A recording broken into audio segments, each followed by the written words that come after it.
Hello, this is Father Daniel Kim, Maryknoll Missioner, and welcome to our daily Gospel reading and reflection. Today's Gospel reading is according to St. Luke, chapter 24, verses 13 to 35. That very day, the first day of the week, two of Jesus' disciples were going to a village 7 miles from Jerusalem called Emmaus, and they were conversing about all the things that had occurred.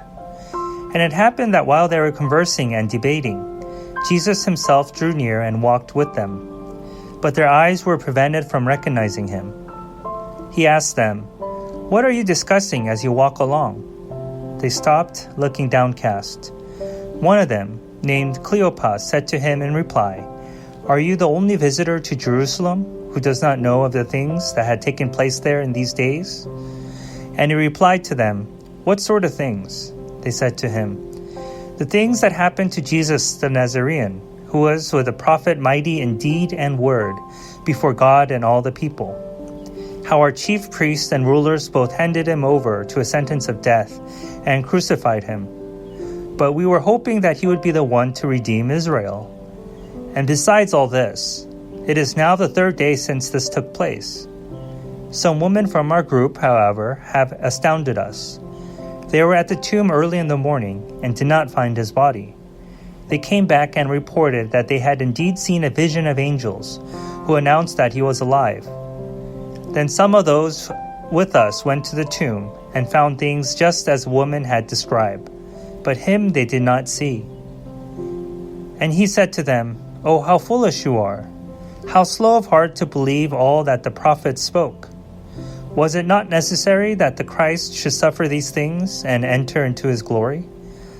Then beginning with Moses and all the prophets, he interpreted to them what was referred to him in all the scriptures. As they approached the village to which they were going, he gave the impression that he was going on further. But they urged him, "Stay with us, for it is nearly evening and the day is almost over."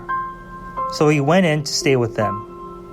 And it happened that, while he was with them in the table, he took bread, said the blessing, broke it, and gave it to them. With that their eyes were opened and they recognized him, but he vanished from their sight. Then they said to each other, "Were not our hearts burning within us, while he spoke to us on the way and opened the scriptures to us?" So they set out at once and returned to Jerusalem, where they found gathered together the 11, and those with them who were saying, "The Lord has been truly raised and has appeared to Simon." Then the two recounted what had taken place on the way and how he was made known to them in the breaking of the bread. The Gospel of the Lord. Praise to you, O Lord Jesus Christ.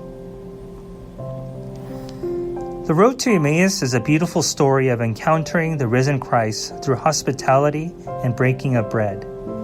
As human beings, we are wired to be social, and it is through exercising this aspect of our nature that the presence of Jesus is realized within our midst. At times, fear and uncertainty might cloud our ability to notice Jesus, but transcending these doubts and lending a helping hand to another refocuses our vision to see that Jesus was present with us all along. Thank you for listening to today's Gospel reading and reflection. Please be sure to tune in again tomorrow. Have a blessed and wonderful day.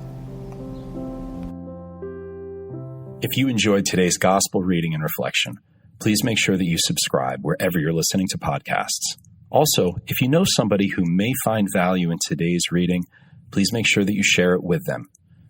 To learn more about how you can support the work that Maryknoll does around the world, please visit us at maryknollsociety.org.